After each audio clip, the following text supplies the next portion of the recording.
Today we're going to make the kinetic sand that we saw in the video. I have my sand, my store-bought sand.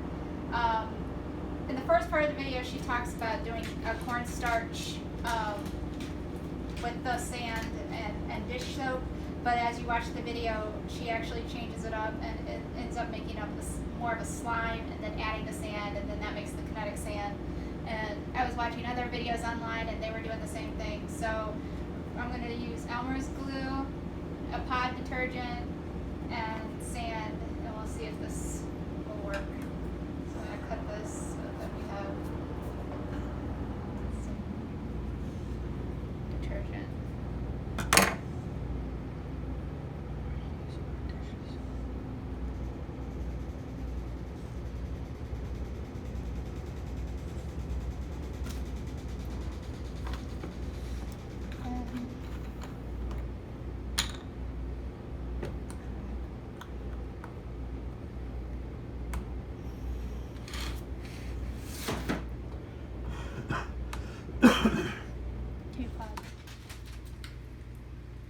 So there weren't really directions on how much to use this stuff, so I'm just going to wing it and see what happens.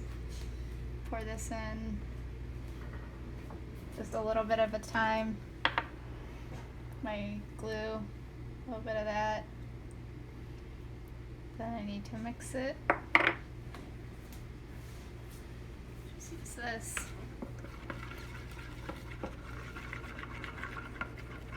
You can already see it sliming up.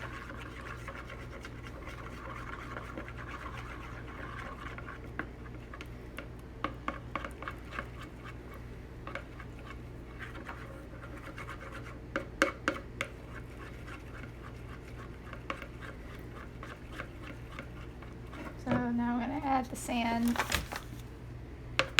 much sand? I have no idea how much sand because there are no finite directions. So let's see how this works.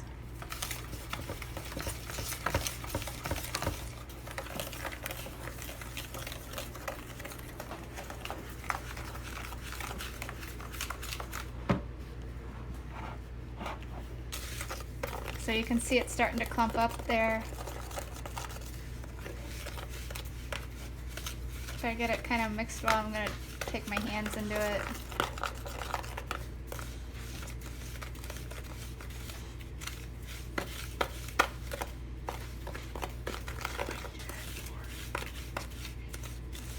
So it's starting to clump, but we might need either more sand or more liquid materials. But it is doing the thing, so that's good. Yay. Can I see that? So like in my hands, it does kind of feel like kinetic sandy kind of ish, but to be honest, I'm not sure if I should add more slime.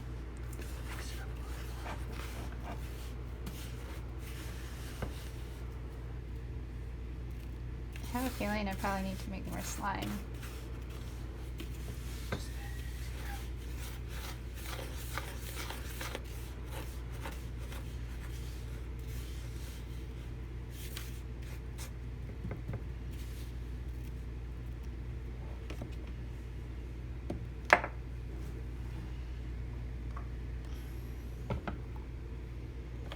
Don't know how much. Okay.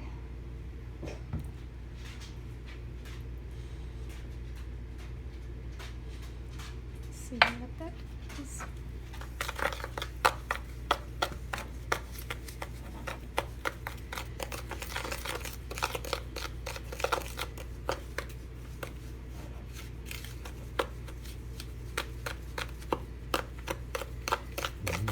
Smells like clean clothes.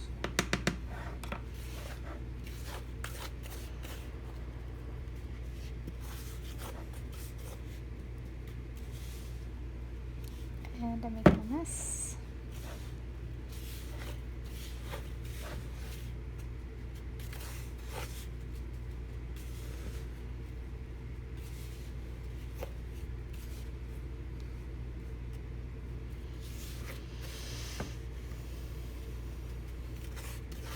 I also saw in another video people used liquid starch to, and I do actually have some of that, but it is starting to kind of clump, I guess.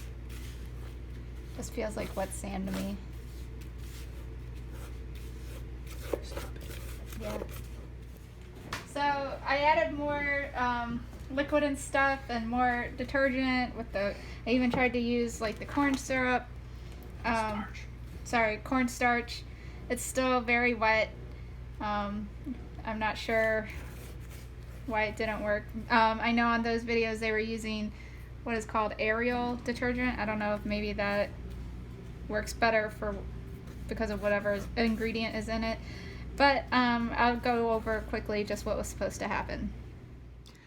I wanted to talk a little bit about what the kinetic sand is really doing in terms of science.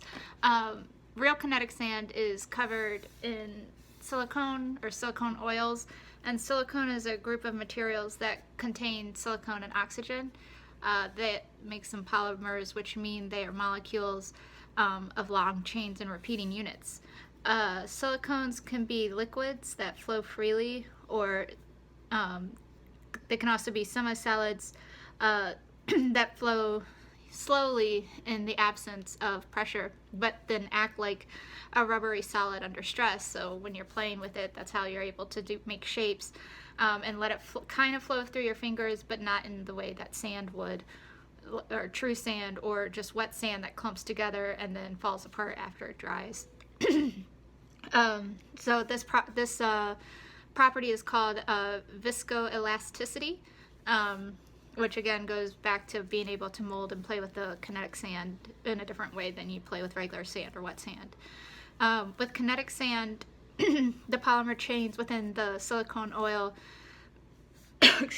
make the sand particles stick together to form shapes, but eventually over time those shapes will fall down because they don't last forever, and the particles stick to each other versus sticking to surfaces, which is why kinetic sand doesn't feel sticky or kind of gross the way slime does, and it makes for easy cleanup. My kid had some store-bought kinetic sand and she just rubbed it all over the countertop that we had, but because the polymers stick together, I was able to take just a clump of the kinetic sand itself and then dab it, and it pretty much cleaned it up, so that's nice.